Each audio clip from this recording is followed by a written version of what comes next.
Welcome to Double Drivel, an NBA podcast.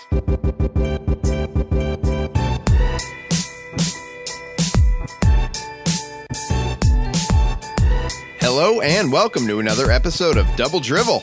We are a weekly podcast offering a fan's perspective on the news and issues surrounding the NBA. Thank you for joining us. My name is Greg, and as always, I am joined by my co-host JT.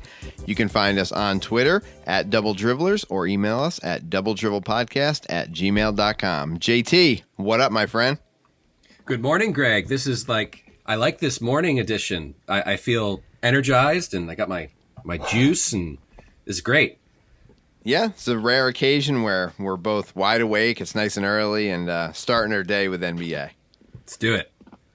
All right, because we got some good stories this week. We got the Rockets, who are kicking some serious ass at the moment. We have the Kings, who absolutely blow. We got a Gordon Hayward update, and as always, a LeVar Ball story. But we're going to start with the Rockets, and they are killing it, 22-4. And I think we'd like that for our teams if that was if we were talking about the Jazz or the Hornets, 22-4. I think we'd be strutting around pretty good at the moment. But they're playing great. Yeah, they're playing pretty good. Chris Paul's back from injury. Did you see that little dribbling tantrum he threw the other night? It reminded me of that little thing he used to say to me. It's like, what would you do if you could dribble like Chris Paul for 24 hours? Like, what would you do? You just walk down the I'd just be like, through my legs, just getting nasty.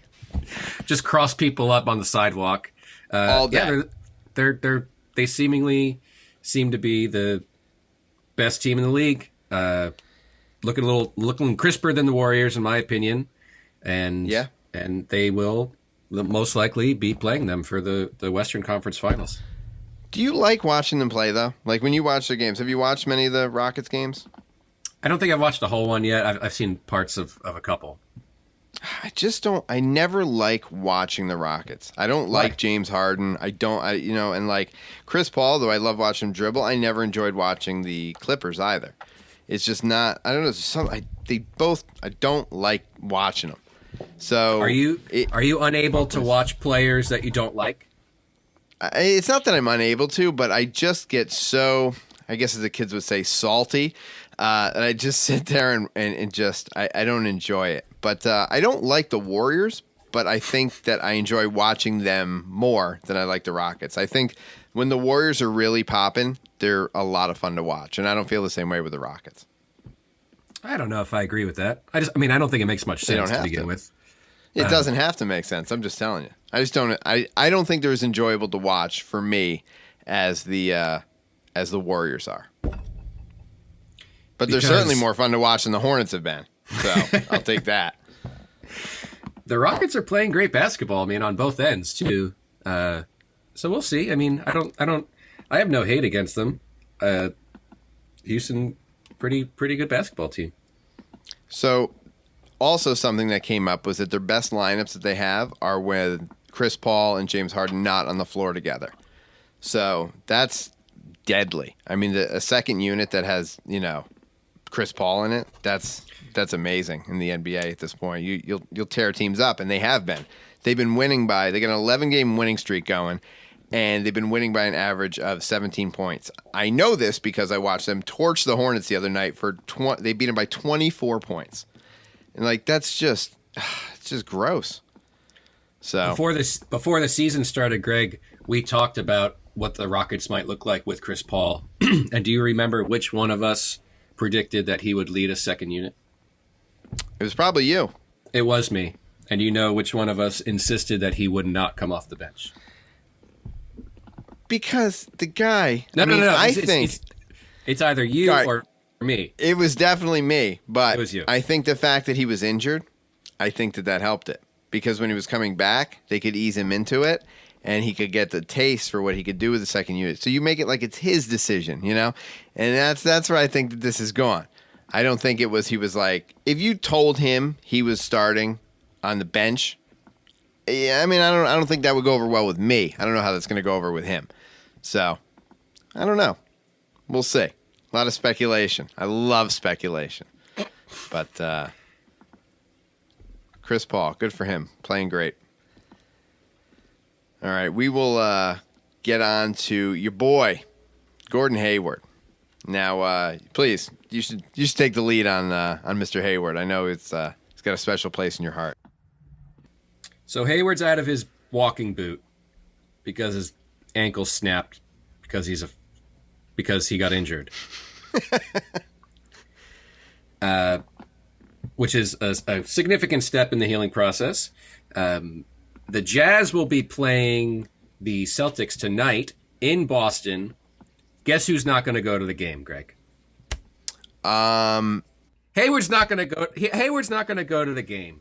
He's not going to go to support his team and just, be there on the bench, and the fans like to see that. He's not going to do it because he's a fucking cupcake, and he's going to avoid controversy.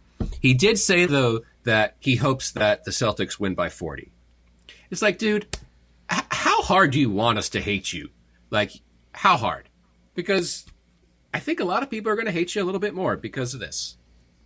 Why would you say that?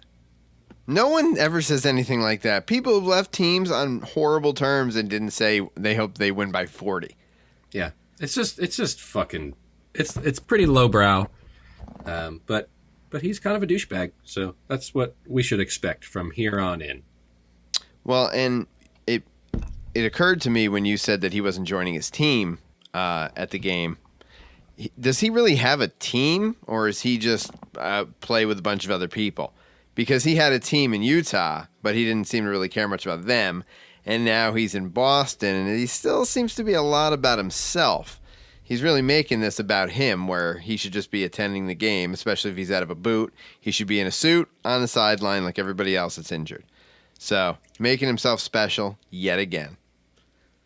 Making, hundreds of thousands of dollars per game. You could at least put on a monkey suit and sit there. Well, what about the fans that he, allegedly cares about in the new city? He could just be signing autographs before the game every night, after the game every night. There's a lot of things that you can do, even injured. You can endear yourself to your new people in your new community, but that doesn't seem to be his deal. Like I said, he seems to be about himself. Suck it, Hayward. We're moving on. Another guy who left the Jazz, who's not doing as well, but he's doing better than his leg exploding, but he's not doing that great, is George Hill, who is on the Sacramento Kings. And the Kings are a steaming pile of a team, is a great description. And they walked into this season with their game plan as Zebo, who was fresh off a drug charge, Vince Carter, who's like got to be 50 at this point, and George Hill. And they were going to contend in the West. Yeah, playoff team, they said. Playoff team. Everything I've just said in like the past 30 seconds is just delusional. Absolutely delusional.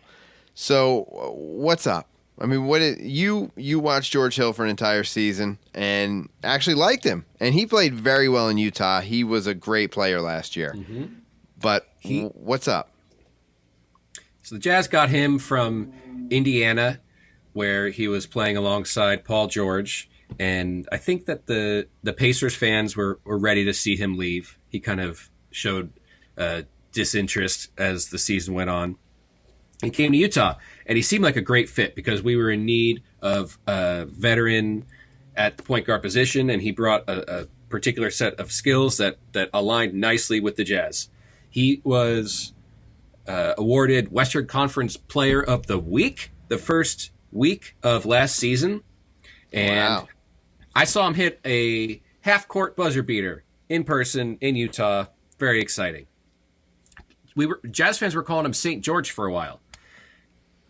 The season goes on, and this was he had only signed for a 1-year deal with Utah, and everyone knew that when the season was over, we were going to be left with will he stay, will he go?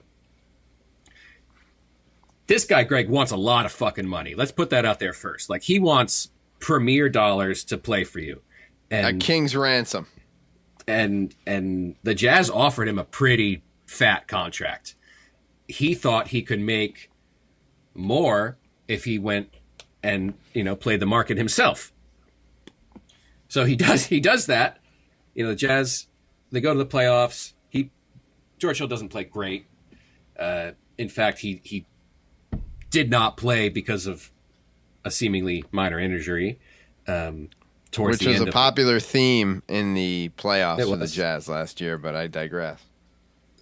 So George Hill thinks he can make more. So him and his agent, and if I'm remembering it correctly, his agent is this guy who doesn't represent anyone else in the NBA, which is usually not a good thing. And they're looking for a lot of money, and no one's picking him up. No one's picking him up.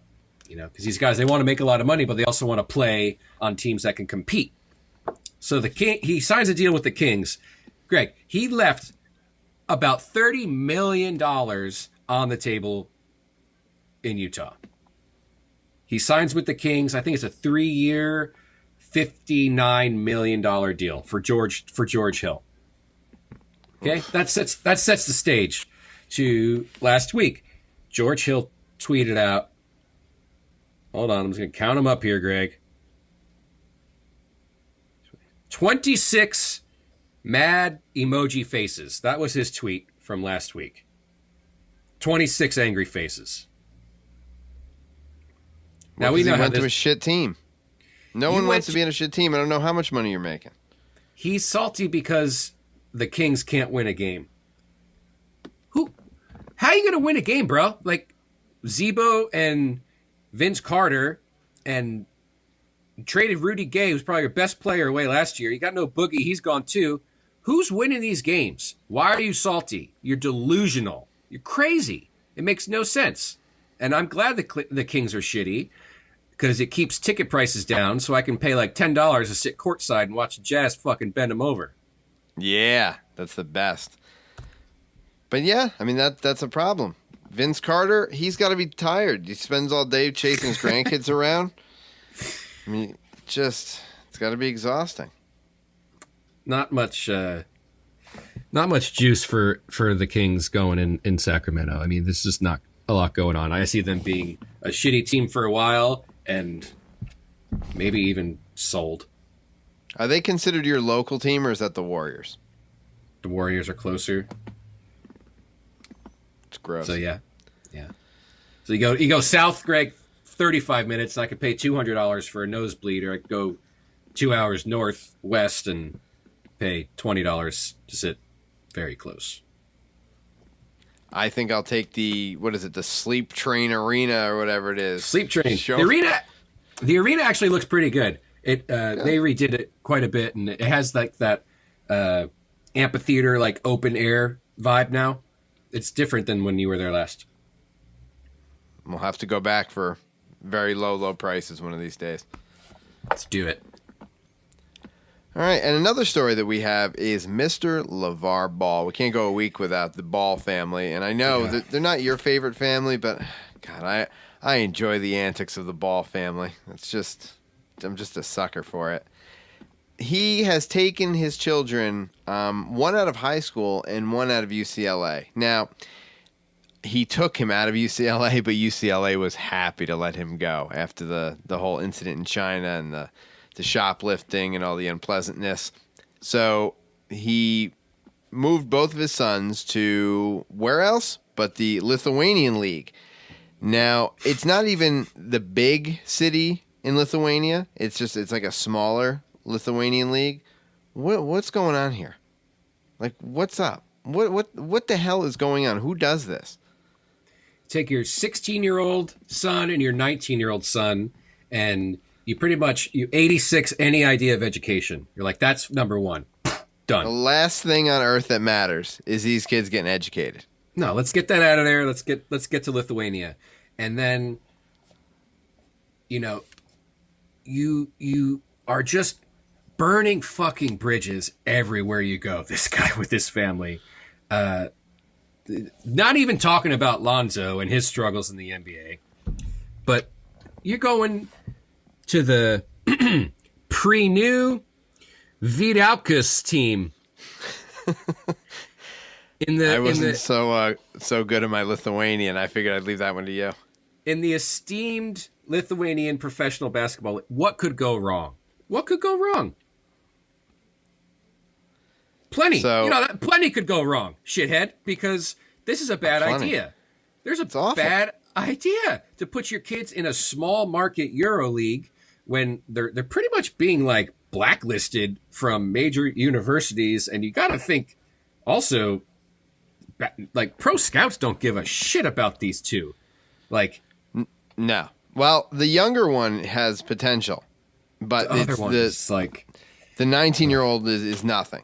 I mean, he's really bringing down the 16-year-old to bring up the 19-year-old here, which is terrible. I mean, he should just cut your losses with the middle one. You can't have 3 NBA players. You can't guarantee that. So you're better off shooting for 2 and hoping for the best. But he had tainted them already with the sneaker contracts. The NCAA wasn't going to go anywhere near him. The NCAA doesn't want anything to do with the Ball family. Now they don't have to. So that's a win for the dirty NCAA, finding someone even worse than them that they don't want to be around or have anything to do with. So it is kind of amazing to me, though, because as this story was unfolding, at the same time, I mean, this Ball guy, he must have frequent flyer miles like nobody's business, because who's with the kids in Lithuania? Is mom with them? Because, I mean, you don't hear anything about her. So maybe she lays low, but she's the only smart one in the family. She, or at least the kids, are in Lithuania, but he's still back here in the States criticizing Luke Walton. He's getting rooms changed, so like there's a room that all the family can go into before and after the game, and they can meet with the players, and they just talk to them and not be surrounded by however many other people. And he's apparently ruined that for people too. So they don't want him in that room anymore because he just drags the press in with him and it makes it a whole circus. So, like you said, he's burning every bridge. The other players' parents and family, the NBA, the NCAA, soon enough, the Lithuanian League ain't going to want anything to do with him. What's the path from here? What if the other 2 kids are screwed after this? And like you said, took his eye off Lonzo Ball. What's going to happen? He's just gonna fall by the wayside too, and he's gonna have 3 players that he's gonna have 2 could have beens and 1 should have been. What then? Yeah, I mean that might be a best case scenario too. I mean, what if Lonzo just doesn't get right? He doesn't become the premier player that people are saying. Then you have. Yeah, and I mean, I don't know. The criticism of him, when I watch him play, he just seems like a point guard that doesn't shoot well. And I mean, he's got the rest of his life to work on that if he really wants to. I mean, there's a lot of people who have just spent off seasons just working on their shooting and really turned their shit around. And I guess just getting comfortable in the league, there's people who have looked a lot worse than him. So I guess just by next year, there should be a level of comfort. But yeah, if he doesn't get his shooting together, that's going to be a problem. But he looks so disinterested, Greg. He doesn't seem to have much love for the game. Yeah, but think about it. He's never had to. He's never had to speak a word about anything. He's had his father like a bullhorn stuck to the side of his head since he was born. I mean, this is not when he played in college. It was the same thing. The guy got torched in the finals, or not even in the finals, in the NCAA playoff. Meh, whatever. Moving on to the NBA. Just next thing, just no emotion, like you said. Yeah, that type of mentality will show itself in a few years, more so than now. I mean, when you're 19 years old and you have that spring in your step, it's one thing. But as you get a little bit older and you go through these 82 game seasons, if you don't have at least some part of the game that you attach to and that you like, if there's not something, whether it's the competition or just the traveling, if there's not something other than the money, that's going to show, and that's going to put you in a different category of players. And that's fine, dude. Like, you're gonna be a multimillionaire. You're gonna be set. Your kids are gonna be set for forever. But as far as NBA, legacy goes, I predict that he's gonna be one of these guys that just doesn't care. Just a nobody in the timeline of history of the NBA. I'm trying to think of a player that I could give an example as to who he might end up like, but it's hard because it's so different now. I mean, it's just a different crop of players that we see. So I can't think of someone that I could say he's going to end up. Who fizzed out and in a weird way, but just kept playing and getting the checks? I don't know, but I mean, I'm even thinking back. I don't remember a lot of guys that had just completely checked out, like when we were little. Like, I mean, or guys that were just going through the motions. I mean, guys seemed like they, were playing hard, and shit was rough back then. You kind of had to be into it, or else you taking elbows, and Barkley was roughing people up down low, and everybody, the Pistons were nasty. I mean, you really had to be into that shit, like you're saying, because you were going to get hurt if you weren't paying attention. Mm-hmm. So, God, miss those old days. Can't even hand check anymore. You look back at those old videos. Crazy. All right, JT, let's end the show with something fun. Let's go with the AOL Instant Messenger going down today. We both have a lot of love for AOL Instant Messenger. Now, this isn't exactly directly NBA related. You're going to make it that way, but we can just go off about AOL Instant Messenger here for a minute. It was one of the first things that we had as computer users back in the day that we could communicate in a text-based way that wasn't like dorky or some sort of like IRC or something that regular people weren't going to use. It was like just a regular, awesome chat client like we know now with users and favorite lists and all the things that were great. And, that was big for us in our childhood. Mm-hmm. A lot of fun there. And there used to be all sorts of other good things. But one thing that there were NBA old Instant Messenger handles. And you collected a nice little list of those. So what do you got? Dougie McBuckets, Greg. His old handle was Love Decourt 23. There you go. Kevin Love, Greg. Ball above all. Joakim Noah came in with the doggy style handle. No funny, he's a dirty guy. No funny spelling either. So that he must have got that pretty early on with the doggy style. We got Nick Van Exel. Ooh. I don't actually know what his is supposed to say. Hey, had a perfer.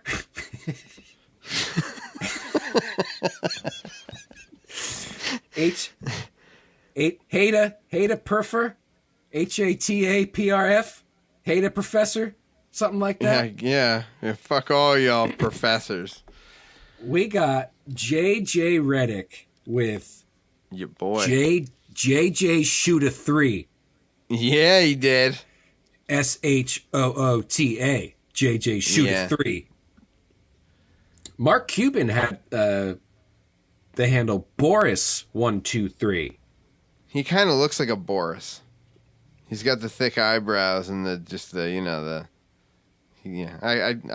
believe Boris.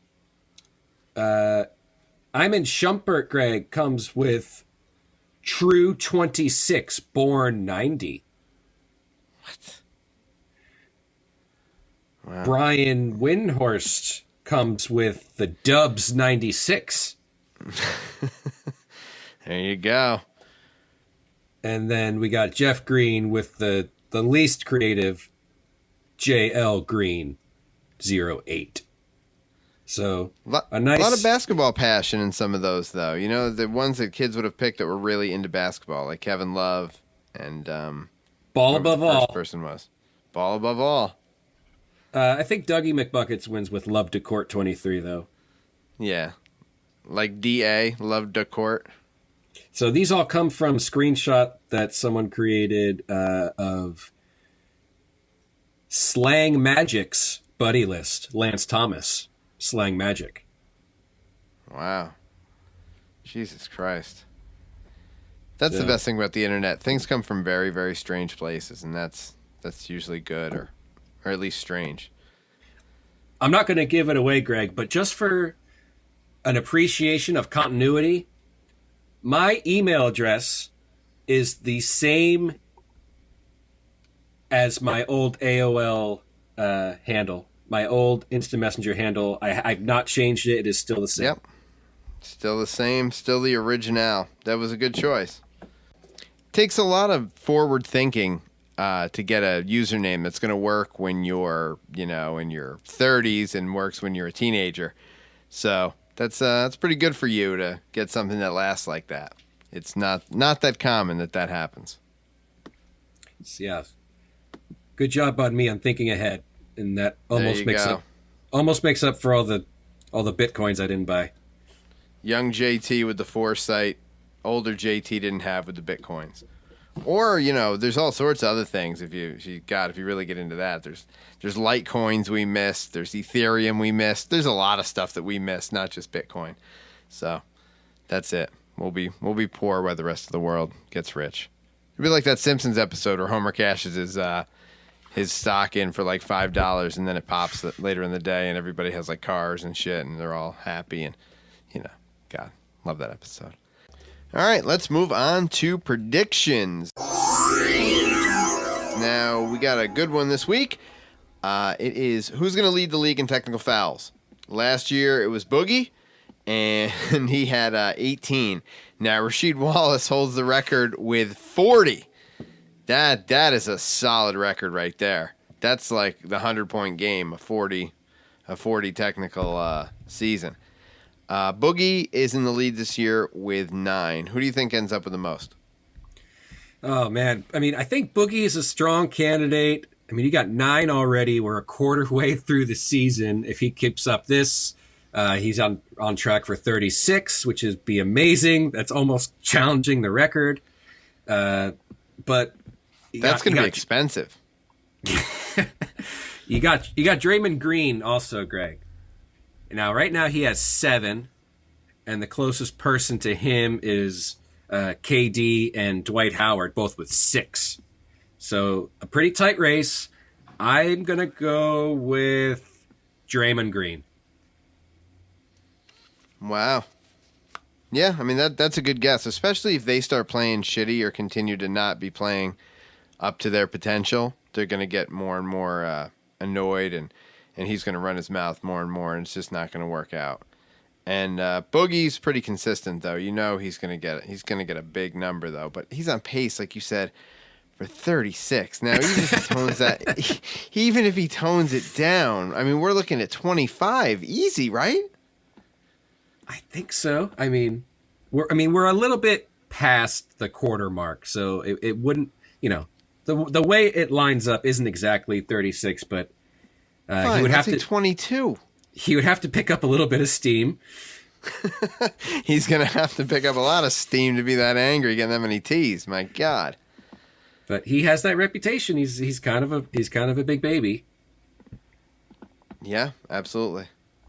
Do you ever see the thing where he had serious beef with this one particular writer from Sacramento? Have you ever seen anything about this? No, not specifically. There's clips of it, and in one instance, this writer, you know how they go into the locker room after the games and they just ask regular ass questions. Yep. Boogie sticks this little ass white dude, and Boogie towers over him. He sticks his finger in his face. He's like, "What do you want? What are you doing here?" He's like, "Get out of here." I guess this writer had written something about Boogie's brother, like his actual brother, and he never forgot it. I don't know what he wrote. But just like the fact that he would mention him really pissed him off. Yeah, so. From what I understand, listening to Bill Simmons, he is also blocked by Boogie Cousins on Twitter because I don't even think he didn't even say anything that negative. He just was like, keep my name out of your mouth and just blocked him. So, yeah, definitely sensitive. Bless his heart. Bless his giant heart. All right. Well, another great episode there, JT. It's good stuff. I like the morning. Do it again. Love in the morning. All right. In the meantime, we'll be back next week with another episode. And you can follow us on Twitter at Double Dribblers, or you can email us at doubledrivelpodcast@gmail.com. Subscribe to the show on iTunes, Podbean, or Google Play. And until next week, we'll see you on the internet.